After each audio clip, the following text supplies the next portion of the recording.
Rosh Hashanah, which means the head of the year, the calendar year. And we want to thank Yahweh today for causing us to be aware of His will, His mind, and His word. Oh, glory.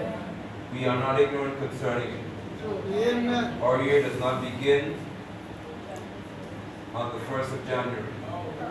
We do not worship a God named Janus. Therefore, our year does not begin on the 1st of January. Amen. Amen. Amen. This is Rosh Hashanah, the year 5780. And when we have 5, 7, and 8, we have the number 20, which speaks of redemption. Oh, glory. This is our time, our year of redemption. Hallelujah. Yahweh, to redeem does not only mean to deliver. Because if you are in prison and I free you, you're delivered. Right. But to redeem means to also take vengeance on those who done wrong to you. Oh, glory. Revenge your wrong. There's a big difference now. He can free you, but it does not mean you have redemption. Right. This is our year of redemption. I pray that on Sunday evening, as Yahweh give me the grace to do so. And saints, this is the first time, after many years that I've seen Yahweh work in such a way that He has. I've been getting reports. For example, there's some people who were troubled on their job for a long time. Plagues started breaking out on the job. Things they never saw have begun to happen. They cannot explain why things are happening. Yahweh has already begun to avenge on our behalf. He is faithful. Yes, He is. Hallelujah. Glory. And today we can rejoice, we can celebrate.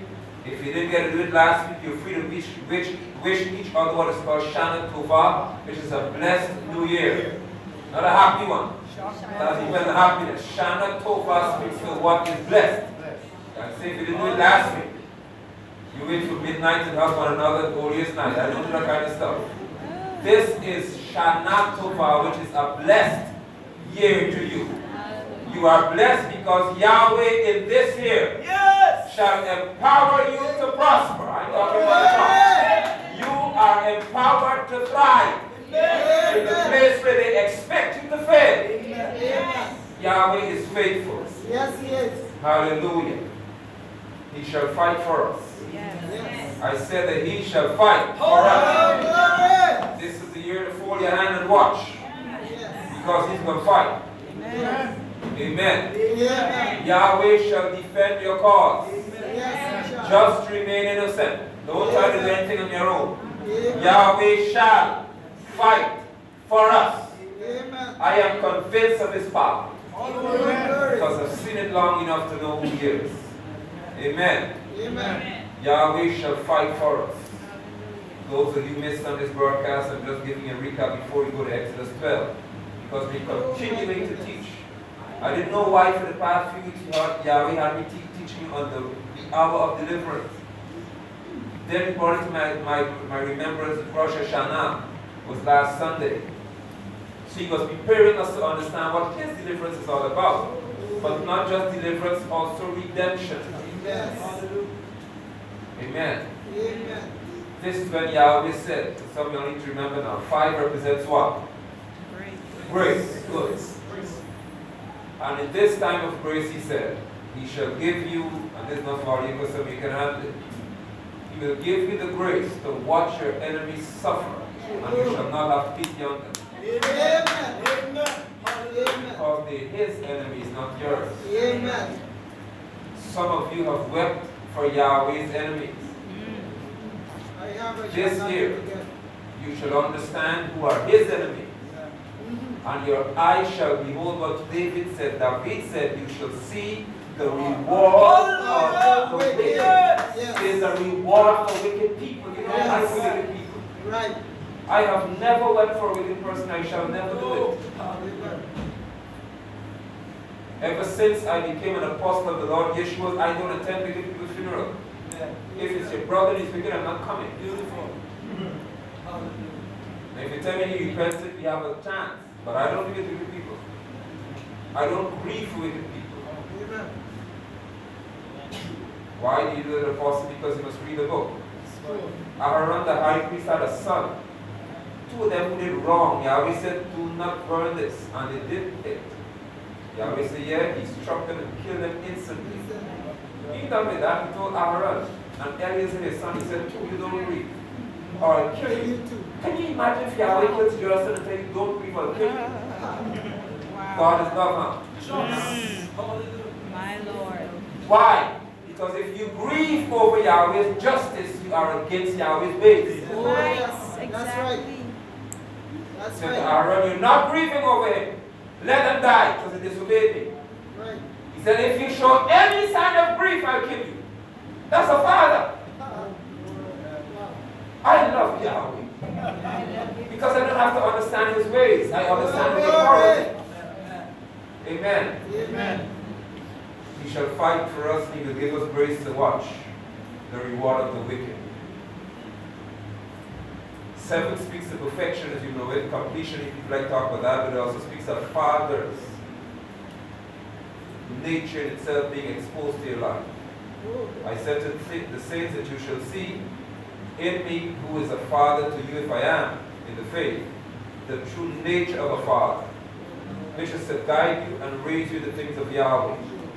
If I have to correct you 700 times in a day, I shall. If you're mad, I won't stop. Because a father's heart is to see you do what you should, so that his legacy can remain, which is a righteous one. Amen, saints. This is the year whereby you shall see the true nature of a father. 8 speaks to new beginnings. And I said on the broadcast that Yahweh at Rosh Hashanah shall bring some of you into a new environment. He may change where you live. He may change where you work. You are going to start new things. Don't be afraid of it. They are new beginnings. Some of you might find a new woman or a new man. Whatever it is, it's a new beginning. Refreshing is in the air for y'all. New, not recycling old stuff. New. You can't go back to an old man and say it's a new beginning. Unless you decide, all right, you raise everything and go start afresh. Yeah? Can you feel it, huh? New man. New man. New beginning. Preach how many times we preach you man. We preach for them. New beginnings. Yahweh shall change some of your location. He will move you around. Don't be afraid to go where he sends you. Wherever Yahweh sent you, do not suffer. You thrive. Amen. Our sister Corrine, last week it was, I stood under a tree. And they had a big microphone and a speaker system and with a mic at her foster son's funeral. I didn't know why I didn't go close, but now I know. I chose to go away from everybody else where Corrine was, and I went to stand with some other people. And from the time the service started, and I started, oh Jesus, yes Jesus, I said this is going to be a great day. I just knew it was going to be a wonderful day for me. So I stood under the shade of the tree. And the first man they called to pray, he started with anybody who's going to do anything or wherever it's contrary, wherever it's Father, wherever with fire. It shall not happen with fire. Burn it up with fire. It is African foolishness. Yahweh is not a fire God. In the context that he just burns everything up before him. Burn it with fire. I said, this is a good day. Then they began to sing and they began to shout. Then Sister Corrine was called. Speak of someone who carried me. Sister Corrine was called to pay a special tribute to her son. And she took the mic and began by saying Shalom. We have a whole big tent of people now, 3 tents. We across the road and with these people all around. He said shalom. If you know what shalom means, it means Yahweh's peace. He said, I greet you in the name of Yahweh. I said, this will be a good day, boy. He started talking different from everybody else. He said, Yahweh is the name of the God I serve. Mrs. Corey went on to speak about her son. And then she got to the part where she said that my son Ezekiel believed in Yeshua. She said, I need the whole street to hear now. When I'm across under the tree, I said, this will be a good day. That's what I keep saying all the time. This will be a wonderful day. My son believed in Yeshua because I told him I shall not pray for you in the name of Jesus. And he said, Mom, don't pray for me in the name of Jesus. I believe in Yeshua. Corey said, and all of you here, if you want to see Ezekiel again, if you don't believe in Yeshua, you shall not see him. Because Jesus is not his name. Now she wasn't across where I was under the tree. But the lead singer who led the song service said, what's that? What's that? What do you mean? What do you mean? A lead singer doesn't know who Yeshua is. And Mr. Fireman turned back and said, why did she write some new Bible? Because I know she's talking about that's some new sermon she preaching it. I understand what she's talking about. This I'm going to vex now. So a lady who used to watch me on television was sitting beside them. Now the whole group from Salam or Salome, where his name is, Alex, the African fellow, they went across the road. So Roman said, y'all don't ask all them questions. You see this man here? He's a person nice, but I don't ask him. Every man was quiet. Life for man says, you'll be a good day here. You're asking me question. Since you don't know Yeshua is asked. They said not a word. Madam Leeton got up and said, boy, I don't care what she said. This is my Lord, and she went away. None of them turned to ask me a single question. Did I move? No. To myself, I said, say, come in, say Yeshua more often. Then I'm dying in this chair here. She made my heart glad. Hallelujah. Because it's one thing to do it in private. Amen. But when everybody else sings some Jesus, and she knows the truth, she stood in public and said, Yeshua is his name. And if you want to see this boy again, you have to believe in Yeshua, not Jesus. And Yahweh said to tell you publicly, before all in this room, that marked a true new beginning for him. That's what it said. He has rewarded you and shall reward you openly. What lies ahead of you in the future cannot be compared to what you've been through in the past. And those who made a mockery of you shall come to you for help. Don't help them until they believe the truth. Amen. The coming to help is not a part. It's recognizing why they have to come to you. Because Yahweh has promised that he shall elevate you before their eyes. To a place where they shall see you as a source or an opportunity for help. But don't give it. Because asking for help is a judgment they shall face. You don't help wicked people. You help people who repent. Amen. You don't know where he's taking you yet. But that degree of courage. And as you rightly said, you didn't know what you're going to say. And you too. But I did just what he was going to make you say. Amen. See, for the time you say shalom, I knew what's coming next. Yes. So let's speak today from Exodus 12 for a few moments. I am still overjoyed. I can't wait to go back to that street. I told teacher earlier, you missed it. Some of you were able to go. And I'm glad some of you didn't go because you're sagging and disturbing because people say Jesus. Jesus will bother me. Because the name is non-existent. Right. In Yahweh's vocabulary, there's nobody called Jesus but a deceiver. So it doesn't bother me. The difference came when our sister said, Yeshua, all of them got nervous. Because they know the truth. Power is in the name. Power is in the name Yeshua. Exodus 12, are you there? Yes. Good. I'm glad to have Gertrude and all of the children here with us today. And I can't wait for Regina to come back to us, which shall happen shortly. I tell you the last time, if you make me pray, I'll in trouble. Exodus 12 from verse 1. We're still speaking to the hour of deliverance in this year of redemption. Amen? Amen. Good. So this is where Yahweh is now about to bring Israel. This is Passover, which happens in April, March, April, or spring.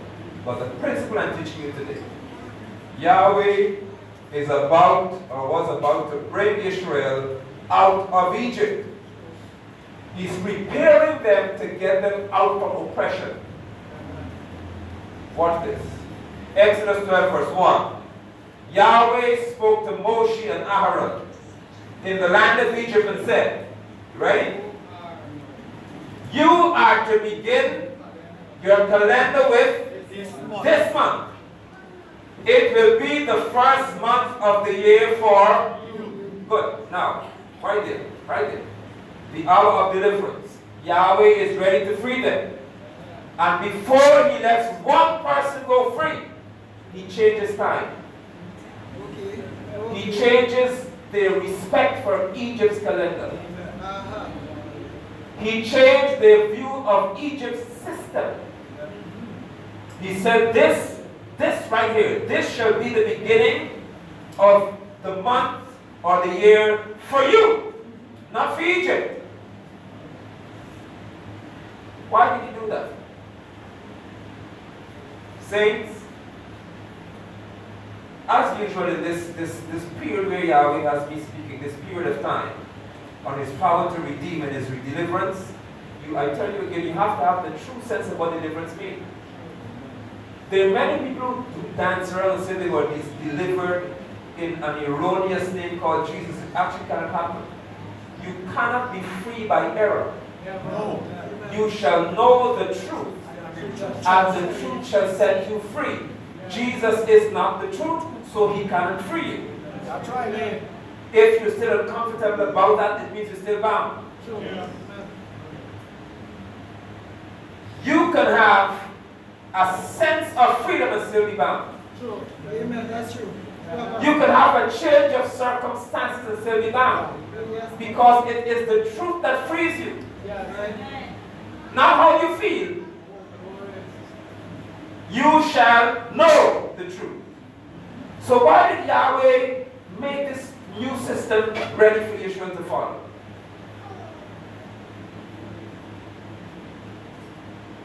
You cannot experience deliverance or redemption from Yahweh and be bound by the world system.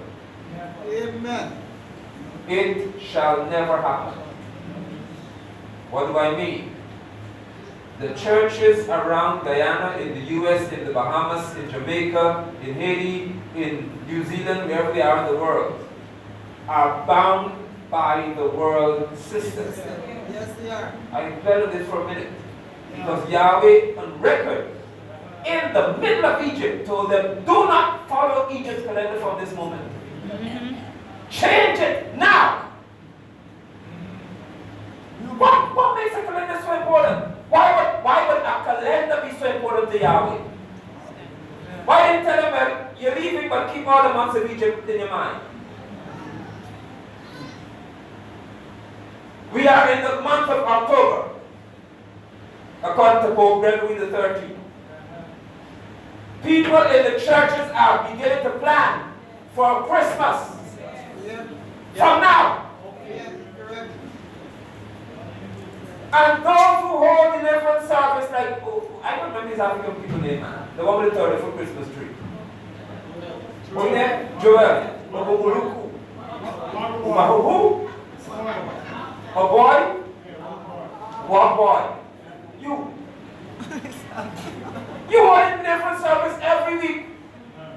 And can't wait for Christmas to come to have a 40-foot Christmas tree. Because he's still bound by the world system. So how can you experience deliverance if you're bound by a world system? Right. That'll happen here.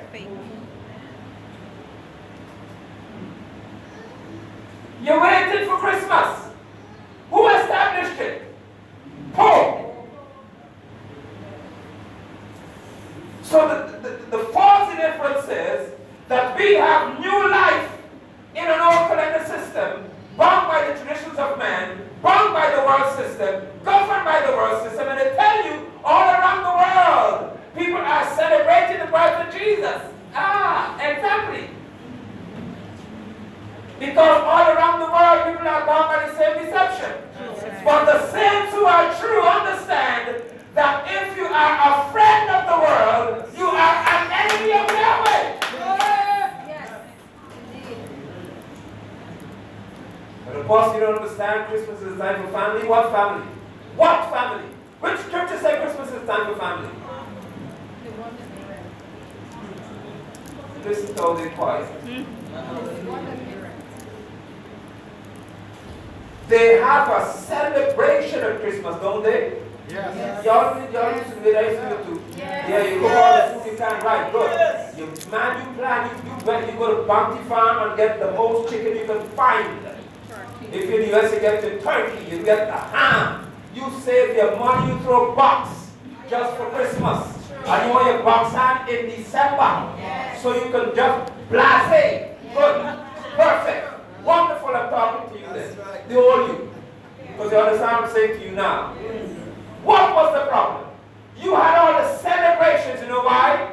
Because Egypt's system is to celebrate days. In other words, they have feasts to have fun. You church people tell me Christmas is a time of fun. But Yahweh's feast was never fun. It was remembrance. There's a difference. Yahweh's feast was for them to remember, you see it in the book, what I did for you when you were bound. Christmas is not about remembering anything. It's about having fun as a family. Feed my flesh, let me feel good. But Yahweh said, when I free you, anything you do, it must be in remembrance of what I've done for you. Amen. Do you know how many church people forget even their own Jesus at Christmas?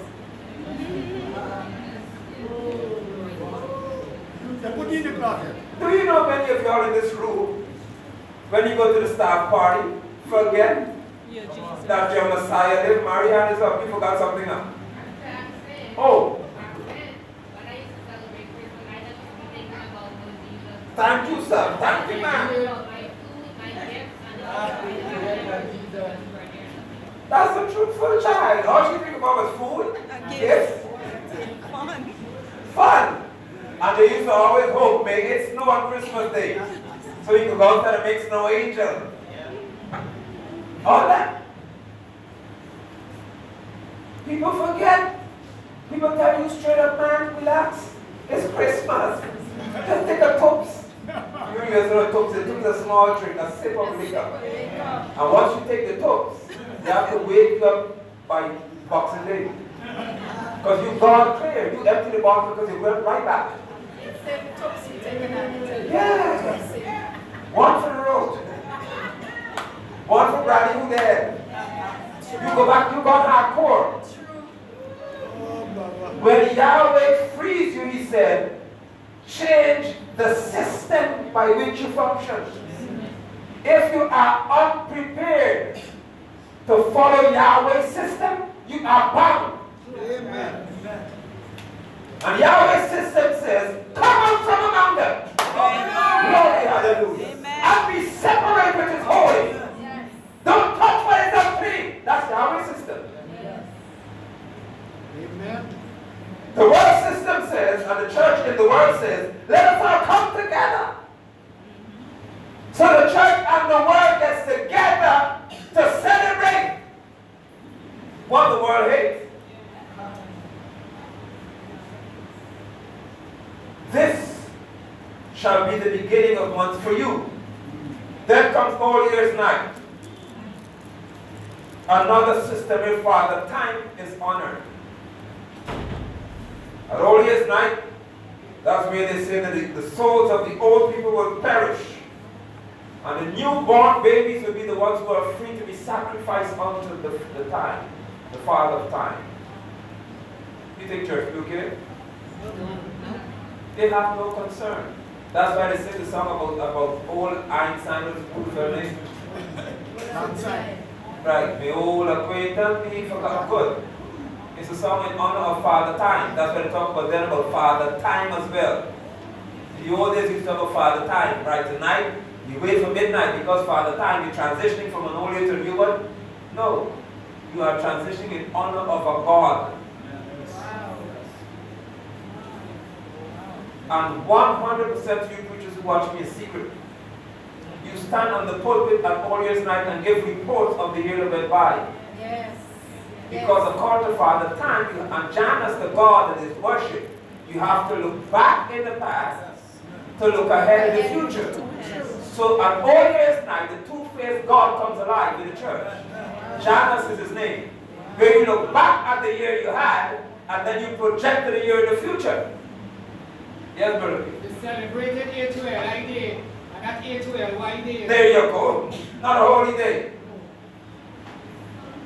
You see how serious it is? Yes. And you lift your hand in church and honor it? It's just another version of a false God you're worshiping. And since y'all got me on this today, I pray to Yahweh. For days in this week, he's been talking to me because our sister Alicia Davidson started a riot on Facebook. I'm glad y'all know it. She said, Jesus is nobody. Some of y'all here get nervous when you hear that right now. She said, Jesus is nobody. And it's the truth. Yeah. Jesus is nobody. Amen. Why?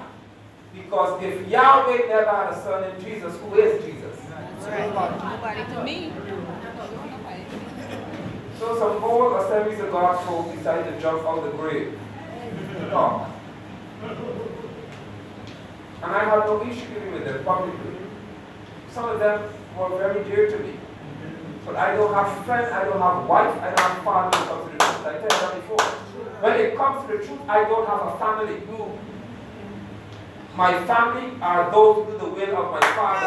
In this church, those who do the will of my Father. She's not my family when it comes to the truth. That's right. That's right. Now I said it publicly, if Senetta Alita London, my wife, if she decides today to tell me something contrary to the truth, when she knows it, I tell her you're a fool. That's the first thing I call her a fool. Because I have to define her according to the book. That's right. That's my wife. That's what I be. A fool despises correction. That's right. That's what the book said. Amen. So they decided they are offended at my correcting their foolishness. And they all began by saying they know about the name Yeshua. Well, hallelujah. 15 years they start quoting how long they knew the name. And still bound by an old Jesus. You should be ashamed. So in the week, Yahweh began to play this in my man, Brother T. And this right here. But Lord, some of y'all, right in this room, but you'll be all right in a second. Yeah, Lord, you're going to be fine. You deliver if you deliver. He said, every single false god in the world, including gods of Egypt, were named by man. Exactly. Get this. Jesus, by their confession, is a name arrived at by man's work. That's right. That's why false. You got it. As long as the God is false, the God is named by man. Every idol that has a name came from man. They said that Jesus is a translation, which is not, of course, and it came from Greek, and it came from who brought it from anywhere? Man. So why is it false? Because man made the name.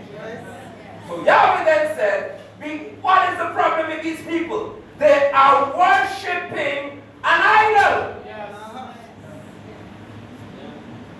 They are. We once worshipped the same idol. Yes. Yes. How many of you preachers could say that?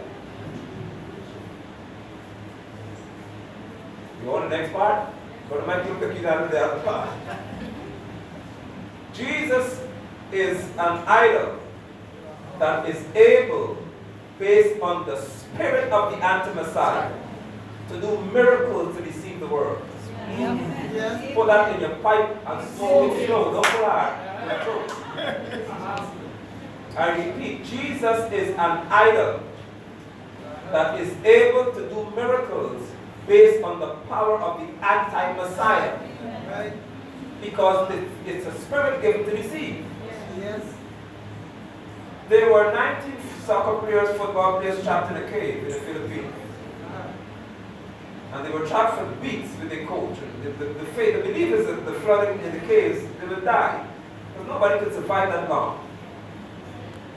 One night, after I think it's the 18 or so, the people took their candles and the food and bananas and stuff, and they began to pray unto Buddha. Took a statue too. And they put the statue of Buddha, the big belly man, and began to pray. Oh Buddha, let these men and these children come out alive. All were free. Yep. Who answered? You devils like that of a fool. CNN, NBC, BBC all said it is a miracle. The Navy SEAL said it is almost impossible for them to live. They gotta die in there. And they took candles, they took Buddha statue, they took apple, banana, everything else like it's in the bottle, and said, oh, Buddha, get these boys out of this cave, please. And they all were free. Who answered? Since we want to talk miracles, let's talk miracles now. A wicked and war generation. All of the people who argue for the false God named Jesus have to argue about miracles they see. Because a wicked and a perverted generation always seeks after a sign. Why? Because deaf people can only go by sign language. Oh, yeah. But those who have ears to hear can see the truth. We don't follow signs, signs follow us.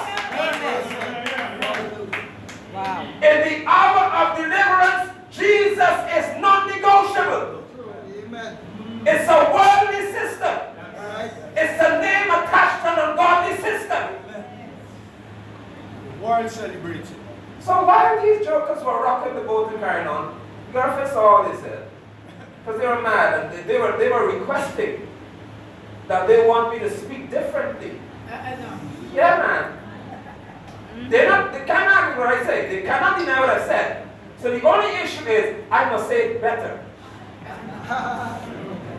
You see, if you're a novice in the faith, you begin to feel nice and say, maybe I could change how I talk because I may win them. Don't. Win who? Don't. I know the spirit behind them. I told enough from the beginning. I said, I know the spirit behind you. So you won't fool me. Why didn't I talk differently? Because number one, I said, if the Messiah said to you what he said to the people then, you'll turn to talk differently too. That's right. He looked at a woman who came for help. A mother was in trouble, needing help desperately. And she said, Lord, please help me. He said, why must I take the children's bread and give it to a dog? What would you have told the Messiah then? You understand? You got love.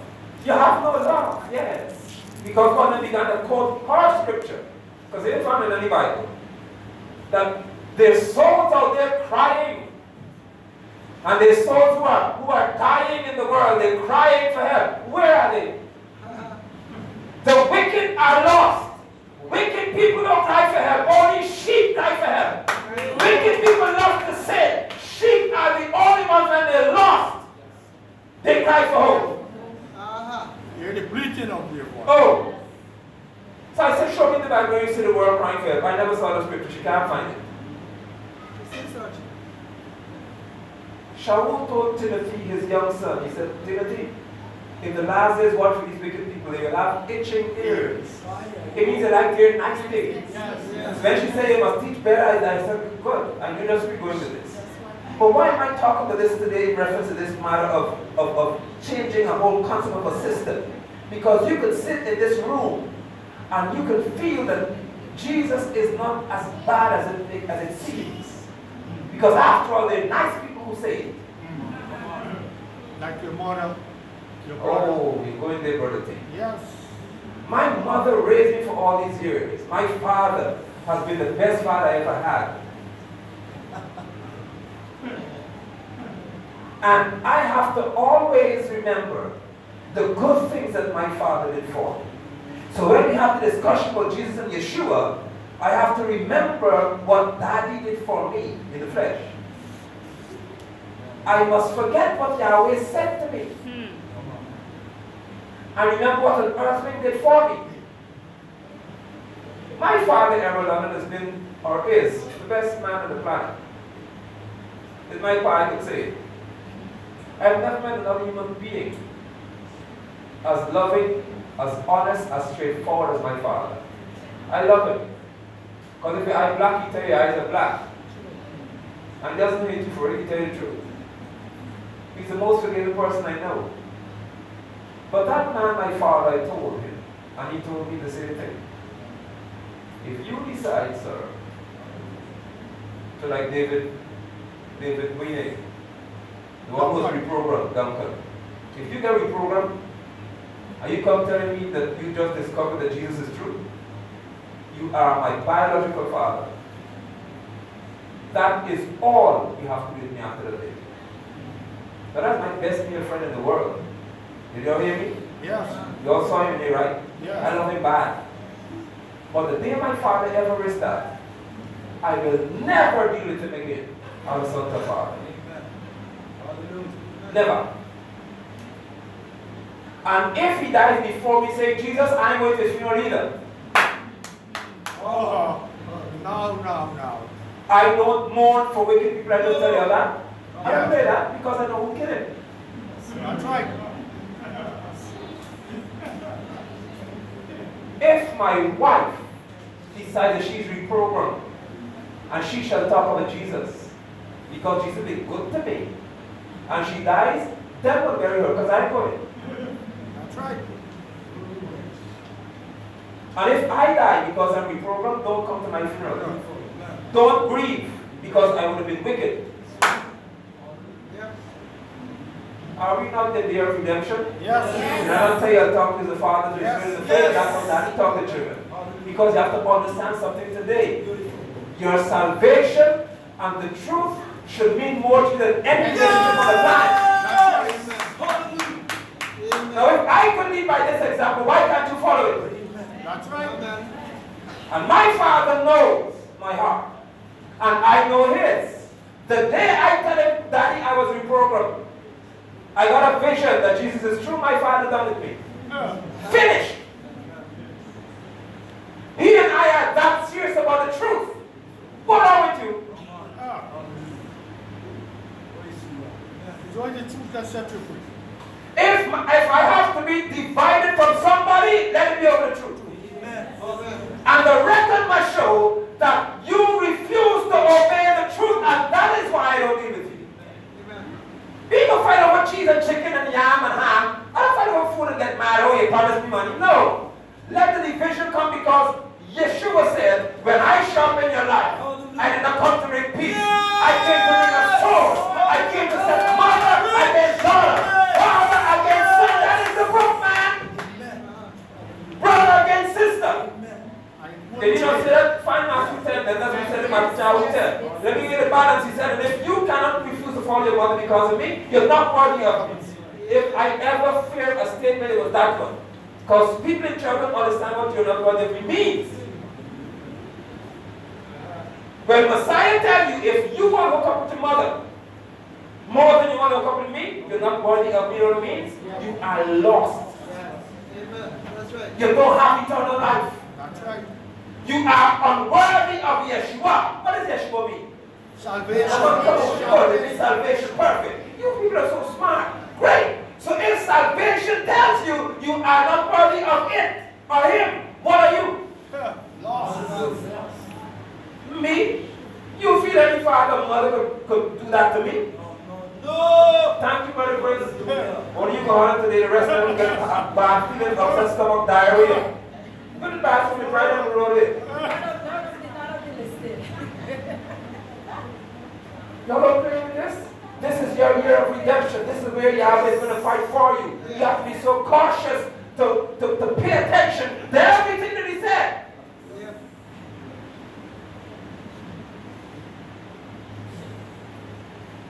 When Teacher Errol, he's my babies all the time. When Teacher Errol was not seeing the truth. I remember the last conversation I had with him before he turned to the truth. I think girlfriend and others were present, if I'm not mistaken. He was giving me And I give him scripture, but. You know, typical AOG. Yeah, the Bible says that but. I look at my one and only brother. Love him bad. I say you're lost. That is the deacon I talk to. You are lost. We have no further conversation until you come to the truth. That's my bro. That's my boy. But I don't play games. We ain't talking anymore because I don't have time to waste.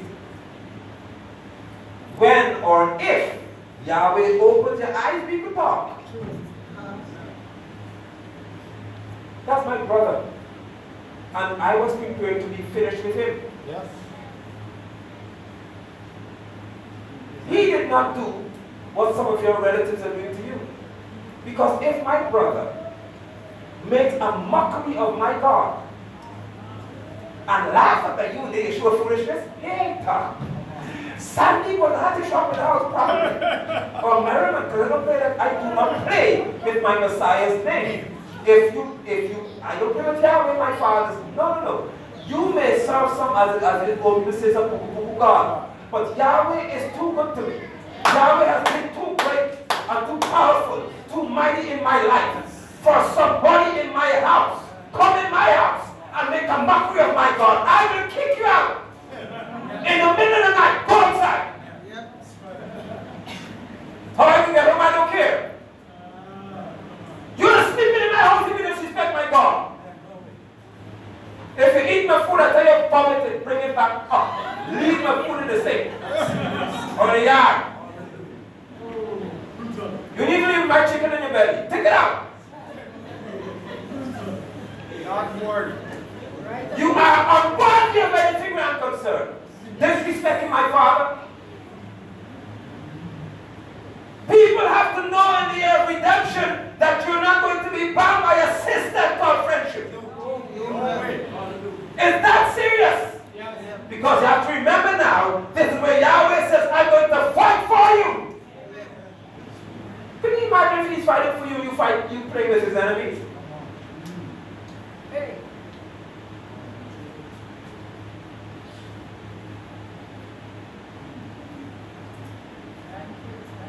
There was a hush. Yes. There's a good hush. Yes. Only grace can make you live this life. Apostle, it was just a few days ago. I Yes, was telling a woman who taught my eldest son. She was asking me, how is your son doing? So I said, he's not doing well. And I was telling her about what took place a few weeks ago with him.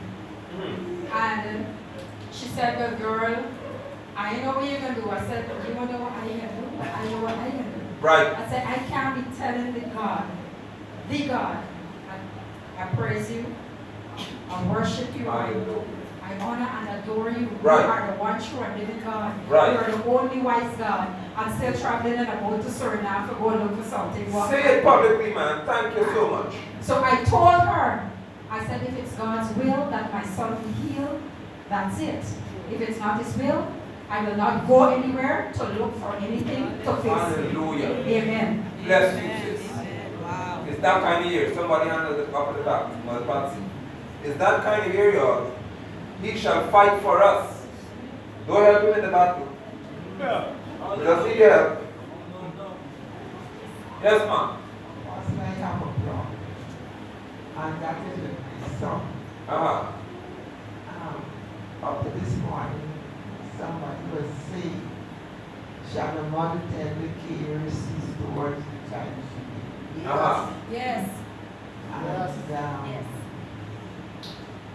they were making reference to my eldest son and to the oldest of the world, because I said to them that I was not feeling like that. Right. They said, what? So I said, man, every time I call him, he turns his phone on. He wouldn't call me to ask me how I'm doing. I said, I did not believe that I need something from him. Right. As a mother, I feel that you should call and say, well, how are you doing? And so she turned and she said, shall the mother tend the care cease towards the child she bears? When the born, the love that you gave him, is it that you changed from that love to this love, and all some manner of things she was taught. So I said, when I was growing up, I knew about the love of Jesus. I said, and I came to the truth. Hallelujah. Sitting listening to an apostle on the television, and I've learned the truth that he is no more Jesus, Right. but he's Yeshua. And I said, I'm looking forward because I know that he is going to give me the desires of my heart. Hallelujah.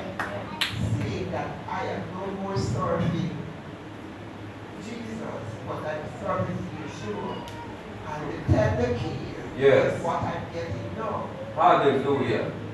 Bless So you. I am not looking to my son and the mother tender care and you know, Right.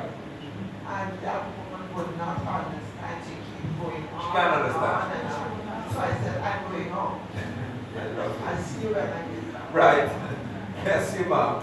I love it. I love it. She could never understand. You serve a different God. I love it. My biological father asked me that same question. Can a mother stand the care seats for a child? She go, I yes, said it can. yes. I told him yes, and he hung up the phone, but I don't care. Thank you, sis. I don't care. Yes, very true. I want to thank Yahweh because He's so great. Last week Sunday I attended church just to break it off, and I heard a message that while my sister was in hospital, so I rushed down to the hospital and we were there with them crying, and she was in intensive care. So she put the life machine. So we were on this, I go in and I saw her and she was there just watching and coming back. So why is there all this? And but while I was going before, something come to my, he always speak to me. He said, the wicked shall perish. No one here, please. Wow. So when he was there in the hospital, now, I have a sister, I have 10 sisters, but they right now, I have 10 of them. Well, majority of them come and niece and all of them. Now, when we wait for one of them is at next year, but she's a 7 days Adventist. So she come, so the daughter to tell me, Julian, best you go pray for she, I must go pray for her when the bed for come for life. Right. When I tell them, when I know people go to ready, I tell them, I'm not going to pray for anybody. What is happening, Yahweh will it should happen. That's it. I commit her into Yahweh hands, if Yahweh want to take her, it's not. Wow. It's happening. My sister, well afterwards, my big sister called me. She, everybody spoke about me and then she never talk. But I come outside and I said, because we have to talk to she going on. But right now, if she alone to talk with she now, and everybody knows, well, I'll just take us to go there in the movie, and we have to do what I supposed to do. So I happen and come home, and next morning, I get a message that she died. Your head strength? Right, yeah? Go ahead, I said they heard strength. Yes, well, I already didn't know that it would happen. Right. He always speaks to me saying, the wicked shall perish. Wow. But I will feel a way for myself now because I said, I did not go and have the golden way of salvation, tell her the way of salvation. So, yeah, as I'm a church here, we Right. lead into salvation. And I can address that for sure. I didn't do it. I can address that for sure. Number one, if she belongs to Yahweh, you don't have to do it. Amen. Yeah, no, I'm saying if at the point of death, Yahweh says that's his child, you don't have to say it. The scripture says Yahweh knows those who are his. Yeah. I know to deliver See, them. the old system says you have to go tell them that Jesus Christ before they die. Yahweh doesn't work like that. Let them say the same prayer because, If they belong to Yahweh, they cannot be lost. Yahweh can never lose those who belong to him. It makes him less than sovereign, less than almighty. If he's almighty, then he doesn't need man to make somebody get saved. See? He makes himself known to those we know have to know him. Alright? But I'm saying to you, you're a perfect example of what I said to Rosh Hashanah. that you will have the grace to see certain things and be strong about it. Yeah, yeah. I have the grace today, as much as I love my father, if he turns from the truth, to watch him die and don't breathe. And I love him bad. Let him be there for leave me alone. This is the year where you cannot afford to compromise Yahweh's instruction to save a relationship. Amen. You can't do it. Mother, father, brother, sister, no one. Amen. If you're not prepared for that, then I'm not talking to you. Because I know what happens to you before the year is over. Amen. Let's go further into the text. You pick this up later on. Verse 3, he says, speak to all the assembly of Yeshua and say to them, you all know this, some of you know it from old school. On the 10th day of this month, pay attention to certain things. On the 10th day of this month, did he give a particular date? Yes. On the 10th day, first he said, now this month is the beginning of month for you. Next, on the 10th day of that month, each man is to take one lamb or kid for his family. One per household. Except if the household is too small for a whole lamb or kid. Kid is a small goat. That's why they call my children kids. Then he and his next door neighbor shall share one, dividing it in proportion to the number of people eating it. Doing what? The deliverance is after the God. Your animal must be without defect. Verse 5. A male in its first year, not second or third. And you may choose it from either sheep or the goats. Verse 6. You are to keep it until the 14th day of the month. And it's still in the way Yeshua died. This is a shadow of what was to come. Right? Midweek. On the 14th day of the month of Nisan or Abib, that's when the lamb is to be killed. Yeah. Colossians 2 said that these things, these feasts, are a shadow of what was to come. But they are fulfilled in the Messiah. Do you know when Yeshua died? I just showed you it. That's right. The 14th day of the month. Y'all alright? Yes. Okay, good. And then the entire assembly of the community of Israel shall slaughter it at dusk. The sun began to go. What is this? Shaul wrote that Yeshua is our Passover or Pesach lamb. This is Passover. Yeah. You still don't know when Yeshua died? Yeah. They don't know when Jesus died because Jesus never died for anybody. Right. But Yeshua the Messiah died on the 14th day of the first month. Right. Now, you see here, verse 7, before I give you it in a capsule. They are to take some of the blood and smear it on two sides of the door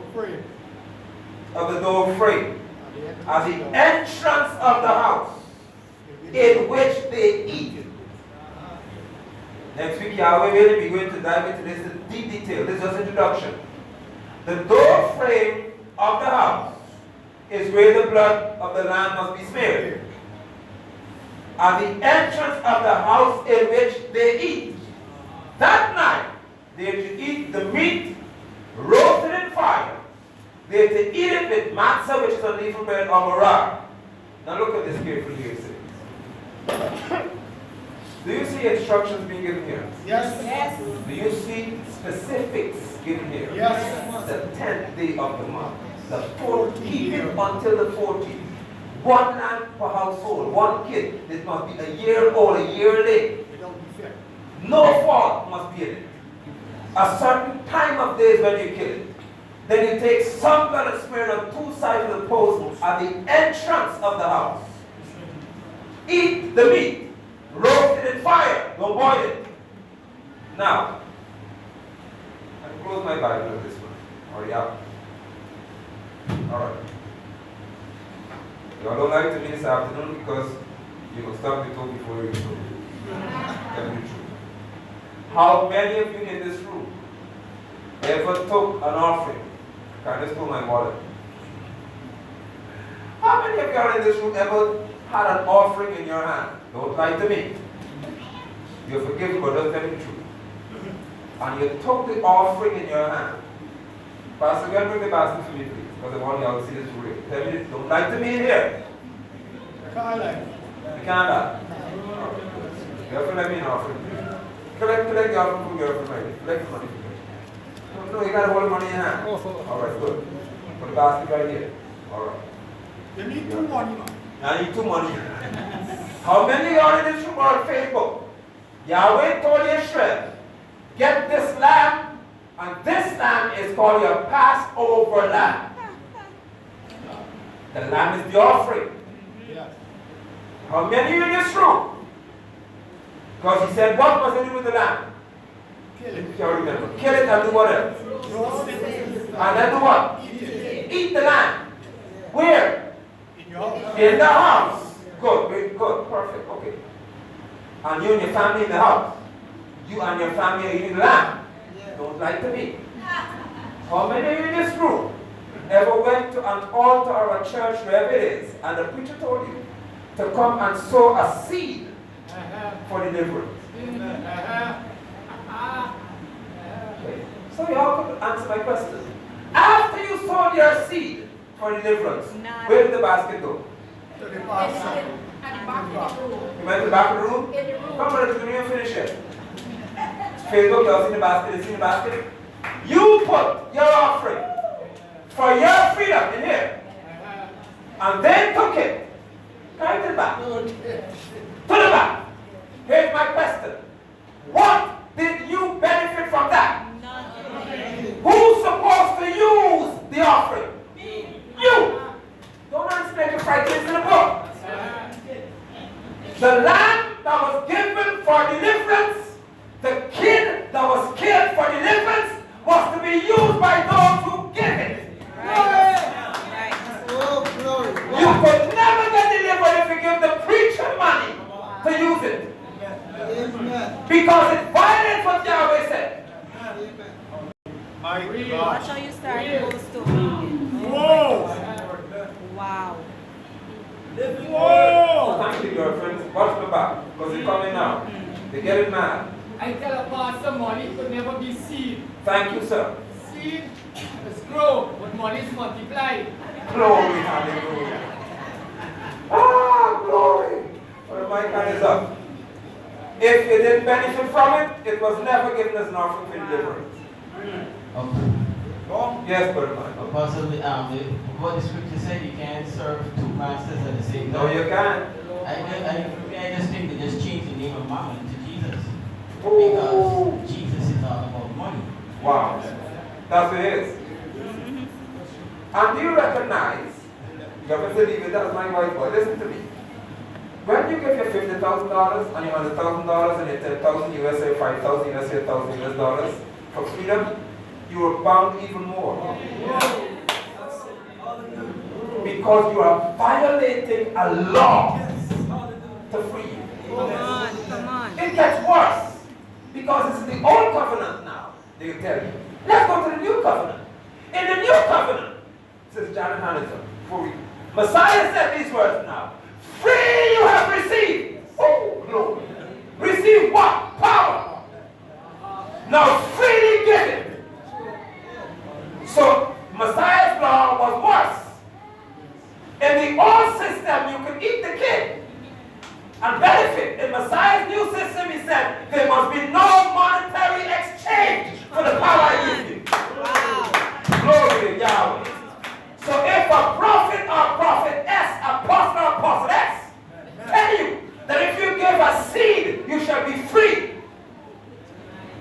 they are disrespecting Yeshua's instruction. And all you put your hand and say you did it. Yes, I surely did.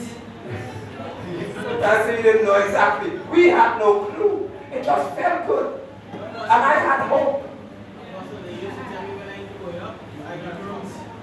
When you go, you got a problem, yes. Whoever didn't move, you rebellious. And you won't get delivered. Yes, Sister Janet. Apostle, I could remember when I used to talk about Jesus.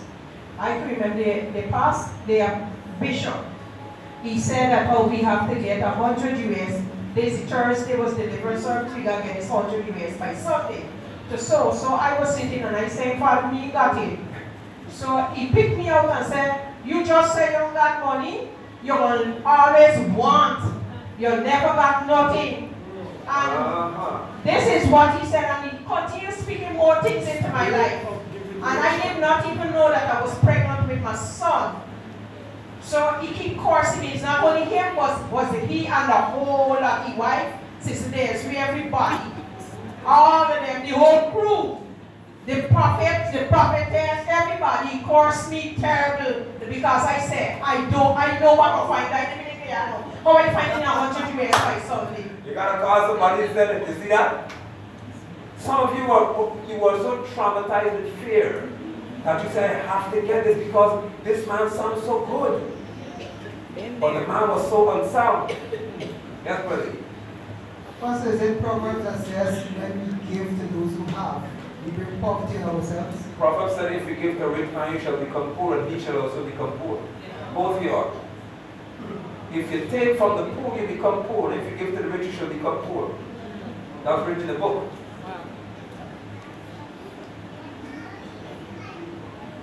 What a serious day it is. This is all as I is. Thank you, Father.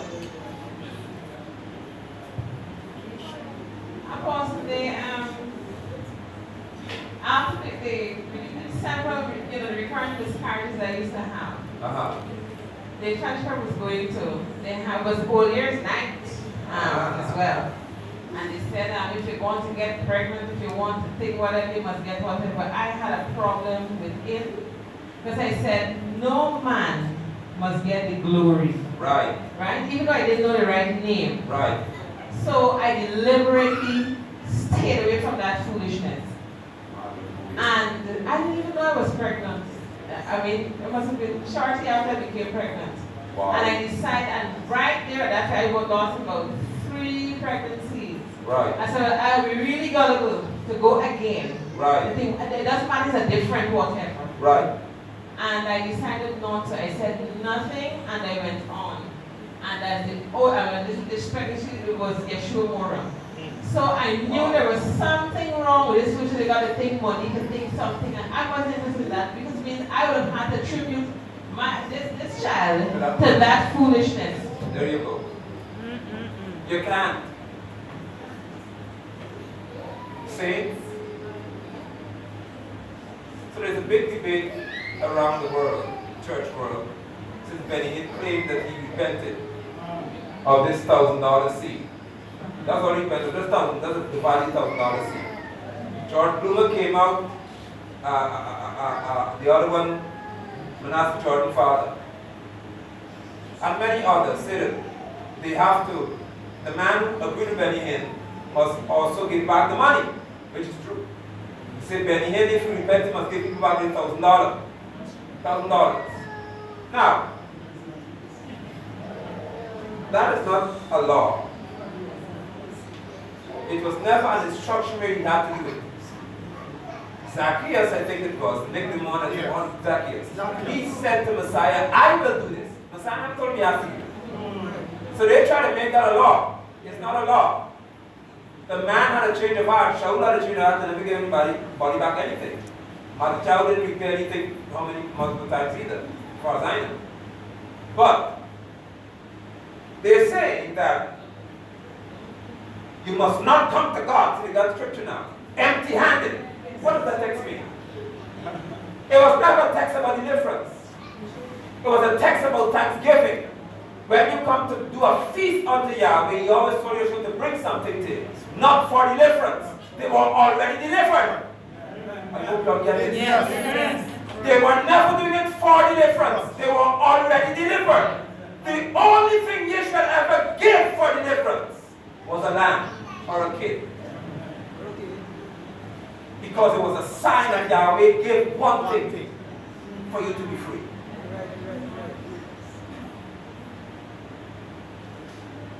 So they're saying that when you have to understand the principle attached here. There's no principle attached to it.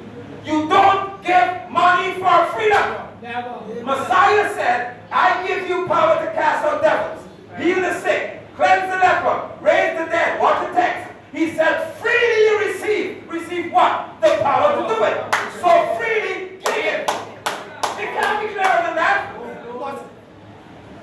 Apostle, Yes, Brother T. therefore they are saying that Yeshua's blood could be bought. Woo. So what Bloomer now? Bloomer said that he gave $1,000 seed for his mother, who was very sick, and she was made whole. And a man gave $1,000 seed for his son, and his son is now a preacher, so the $1,000 seed works. Oh, but George Bloomer forgot something here now. First of all, I just told you the Buddhists prayed to Buddha for the 90 boys to come out of the cave, and they did. What's the difference? The man whose son they claim is free and preaching is preaching in Jesus' name, so he's still bound. That's right. Bloomer's ma preaching is believing in Jesus, and she's still bound. What is worse is George Bloomer, you know Bishop, from the Word Networks, and I don't know him, but I sat in the room with him face to face among preachers. Bloomer said in my face that his wife has a shelf life. She expired. She dead. Like can't go to the store. Her shelf life had run out, so she had to leave. Y'all get a young So thing. y'all get next one. Okay. They could talk to me. No way. They could talk to me. Some of y'all, you see, I praise Yahweh that I was fortunate or unfortunate to sit among these creatures. Because they can't tell me anything now, I know them by name. Why did you give $1,000 seed for your wife to not do foolishness? Or to reverse her expiration dates? Yeah. You're a bishop. The book said a bishop must be the husband of a wife. Not an expired wife. If you don't call the church back to righteousness, we're in trouble. Glory, hallelujah. Baptist preachers are feeling my help coming. No, boy, we can't keep dancing around the fence here with this. No! We have to draw the line, church. That's right. Yes. The line has been drawn already, Apostle.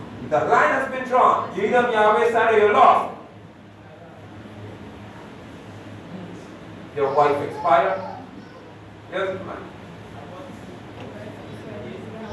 Gotta go home now. Apostle, is that why you see in Jesus churches when they don't see miracles happening, they say the church is dead, so it's easier for them to be transformed to Muslims with the same Right.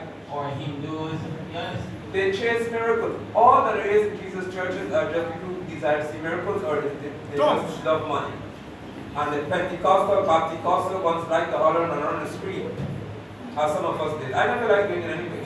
My church is hard. Yes, Brother Ron. Hold on, get the mic. My observation between myself and son, we do our own studies and our own discussions. There's a common thread that runs through every religion, and the thread is Jesus. Thank you, sir. The Hindus on their Talk altar, about it. they have a picture with Jesus. Muslims, The Muslims, Jesus they was last have a prophet. picture with Jesus. That's correct. So that's the common thread between All all major- religions, all major all major religions. All. Jesus Ah. stands out. Thank you, Brother Ron. Every last one. Even the Muslim in that sense to realize that nobody named Jesus when their religion was born. And they still don't call him Jesus. They say Isa is Jesus, never. Muhammad never called him Jesus because there was nobody named Jesus in the world then. But I hope you understand and you saw why your miracles didn't happen when you give your money. You played luck and chance. You should have buy 1,000 lottery ticket. So you make some more money by then. Yeah, TDJs left me broke in Trinidad. Brother Terrence are the best DJs in Trinidad. How many offering you gave? 7? 5? Three, about 50 minutes. 3 offering that DJs come in Trinidad in 50 minutes. 3 times. Broke. You guys remember North Carolina? Offering like crazy. And I watch these people. Say, Yahweh, never will I do this to you people. Can't. But I praise Yahweh to be the true word and understand that Israel were supposed to eat the offering, not the priest. Deuteronomy chapter 14 says, you and your family must eat the tithe. Never was the church supposed to enjoy anything from your hand that was meant to deliver you. And Yeshua on the night broke the bread. And they gave the man. Hallelujah. I praise Yahweh for your strength. Exactly. I praise Yahweh for your strength today. I know some of y'all still trying to recover. But you need to go back to the deliverance preachers and tell them I read the book and I want my money back. But if you promise me something that happened, if I give you, it didn't happen, you have to refund the money. That's right. With interest. Yes. You know these folks what they do? They have 50, 60, 70, 80, 90 people, sometimes thousands around the world who give them money for a miracle. And out of 10,000, 3 get the miracle.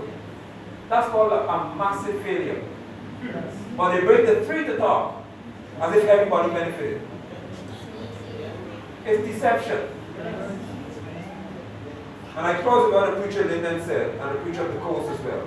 2 of them complained. Thank you. They complained and they said, what is the break? The preacher said, this man, Nigel London, came to Guyana. And first, he took away with Christmas. I never think about Christmas. First, he took our Christmas. Then he said, take away. He took our Christmas. Then, he took with Jesus. And we can't argue, they're not telling you. The next one, they said, but oh man, oh, you mean you touch the tithe? Oh, how are we going to live now? How are we going to live, man? Not a tithe. Imagine. Listen to the sequence. First, he took with Christmas. Then he went bad. Then he took with Jesus. They didn't fight for that either. But oh man, oh, listen to the outcome is, oh, you're going to take the tithe? Oh man, oh, how are we going to live? Don't touch it, money. You see what the mind is on? Not the Jesus that I took. And the scripture said the just shall live by his faith. I tell the pastor he used to work with. I tell him give to Caesar what is Caesar, Right. give to God what is God. That's the book. He knocked me out completely. You see? They can't think the truth. They can't handle it. The man said, oh man, oh, how are we going to live, man? Oh, wow. I never took this tithe. The truth. A fellow came from the U.S. looking for a place of fellowship in Linden and called me. He said he found my number from watching something on YouTube. He said, I call you because I just met a pastor on the street in Green Hat Street in Linden. And I asked him, where can I go to fellowship? And he said, they got many churches you can go, but don't go to one. He said, I want him to come as you are, don't go there. So he said, why mustn't I go? The fellow just came back and said, and he asked the pastor, why shouldn't I go to Thomas Young Ministries? He said, they got one in Nigel London. He and Thomas, but especially the London one. Take me tithe. He doesn't want people to tithe. He's causing churches in Linden to suffer financially. Wow.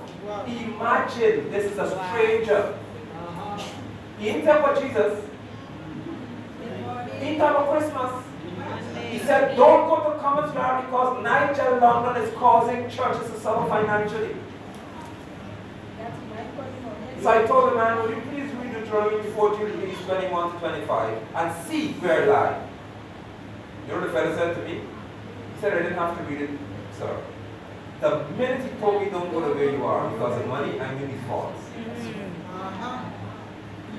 I praise Yahweh that this is the time when your eyes are open, your eyes are open, and they will suffer for their wickedness. Yes. The empires will crumble. Yes. Yes, it shall. May Yahweh be exalted. They will have to pay a doctor who's a heathen. All the millions they had and he will still die.